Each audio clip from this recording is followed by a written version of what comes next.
రామ్ చరణ్ మరియు ఉపాసన కొణిదెల లావణ్య త్రిపాఠి సీమంతంలో అరుదైన విలువైన గిఫ్ట్ ని అందించినట్టుగా సోషల్ మీడియాలో వైరల్ అవుతుంది. రామ్ చరణ్ మరియు ఉపాసన దంపతులు కూడా పన్నంటి ఆడబిడ్డకు జన్మనిచ్చారు. ఈసారి లావణ్య అయిన పన్నంటి మగబిడ్డకు జన్మనివ్వాలని మెగా ఫ్యామిలీ అంతా ఎదురుచూస్తున్నారు.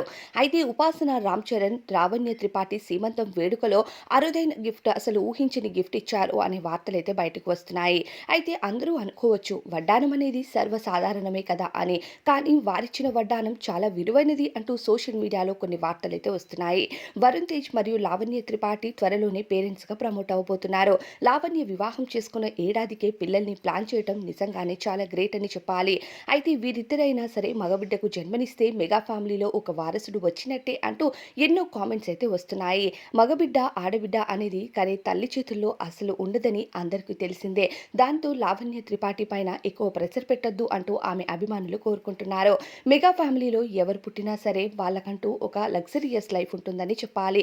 మరి సీమంతం వేడుకలో రామ్ చరణ్, ఉపాసన ఇచ్చిన గిఫ్ట్ పై మీ అభిప్రాయం ఏంటో కామెంట్స్ చెప్పండి.